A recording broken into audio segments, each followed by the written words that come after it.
Hello po, Sir Ma'am. Bali, ang gagawin naman natin ngayon ay paano po mag-change ng password. Yan. Or gumawa ng mga account ng cashier. Some more, settings, then stuff. So, makikita natin dito yung administrator. So, si admin lang po yung nandito sa baba. Siya lang mag-isa. Then, sa stuff, may mga ginawa dito kahit ilan po pwede. Yan. Sample, si admin, baguhin natin yung password. So, naka-default kasi 123123. Pwede natin baguhin to. So, kahit yung username, pwede naman baguhin pero wag na lang po natin siguro to palitan. Para hindi natin makalimutan. Then, yung password na lang po yung babaguhin natin, no? Then, yung first name, last name, pwede nyo po kahit ano ilagay dito, no? Then, naka-default talaga siya as admin. For example, baguhin po natin is 1, 2, 3, 4, 5, 6. Yan yung kanyang password.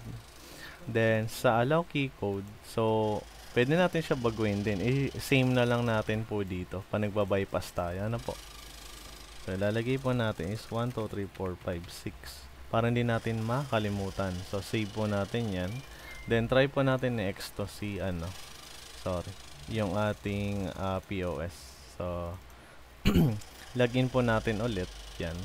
So, 1, 2, 3, 1, 2, 3. Yung old password. So, hindi na tayo maka-login.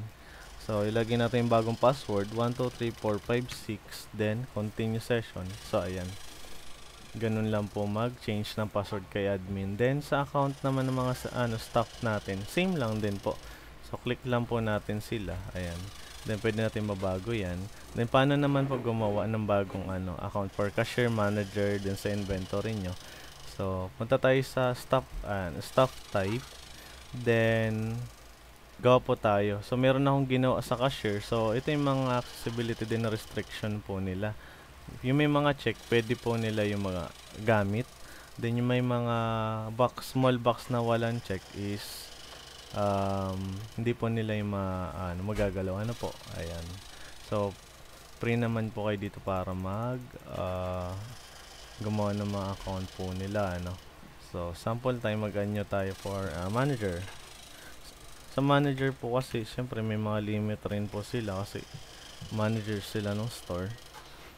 So, kung kayo yung owners, kayo yung admin. Then, payment, pwede sila dito. Void yan, refund, pwede naman po sila. Yan.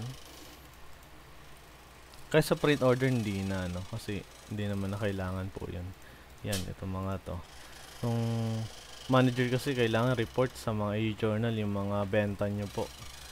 Sa inventory, pwede na rin naman po siya. Lahat yan. Kahit wag na lang dito sa print order, no? Then save natin. So, ito po kasi yung print order. Ayan. Pag kinilik nyo po ito, pag may nakatransact dito, once na maklik nyo po ito, magpiprint yun ng printer, no? So, kahit hindi na to kailangan para sa kanya. Ano po. So, yun lang naman po, ma'am, sir. Then, thank you po.